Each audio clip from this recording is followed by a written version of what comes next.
തെരഞ്ഞെടുപ്പ് പടിവാതിക്കൽ എത്തി നിൽക്കെ എറണാകുളവും പോരാട്ട ചൂടിലാണ്. 1952 പ്രഥമ തെരഞ്ഞെടുപ്പിൽ തിരുക്കൊച്ചിയുടെ ഭാഗമായി നിന്നപ്പോൾ ഉൾപ്പെടെ ഇതുവരെ നടന്ന 17 ലോക്സഭാ തെരഞ്ഞെടുപ്പുകളിൽ 3 തവണയൊഴികെ 14 തവണയും കോൺഗ്രസ് സ്ഥാനാർത്ഥികളെയാണ് കൊച്ചിക്കാർ എറണാകുളം പാർലമെന്റിലേക്ക് അയച്ചത്.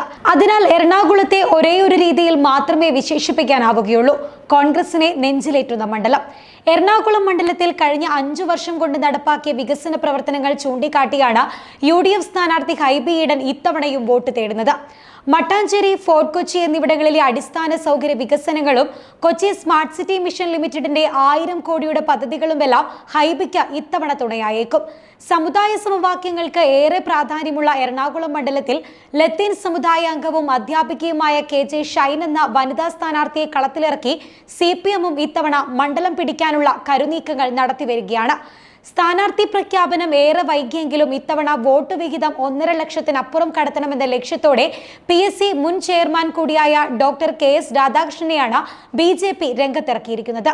ഹിന്ദു, ക്രിസ്ത്യൻ, മുസ്ലിം സമുദായങ്ങൾക്ക് കൃത്യമായ സ്വാധീനമുള്ള മണ്ഡലമാണ് എറണാകുളമെങ്കിലും നിർണായക ശക്തി ജനസംഖ്യയുള്ള 53% വരുന്നത് ക്രൈസ്തവരാണ്.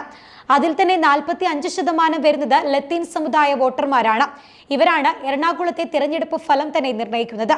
അതിനാൽ ഇരു മുന്നണികളും സ്ഥാനാർത്ഥികളെ കണ്ടെത്തുമ്പോഴും പ്രത്യേക ശ്രദ്ധ നൽകിയിട്ടുണ്ട്. കളമശ്ശേരി, പറവൂർ, വൈപ്പിൻ, കൊച്ചി, തൃപ്പൂണിത്തുറ, എറണാകുളം, തൃക്കാക്കര എന്നീ 7 നിയമസഭാ മണ്ഡലങ്ങൾ ഉൾപ്പെടുന്നതാണ് എറണാകുളം ലോക്സഭാ മണ്ഡലം. പറവൂരും തൃക്കാക്കരയും കോൺഗ്രസിന്റെ തട്ടകമാണെങ്കിൽ വൈപ്പിനും കൊച്ചിയും ഇടതുപക്ഷത്തെ ചെങ്കോട്ടകളാണ്. അതിനാൽ ഇത്തവണ കാര്യങ്ങൾ ചിലപ്പോൾ മാറിമറിഞ്ഞേക്കാം.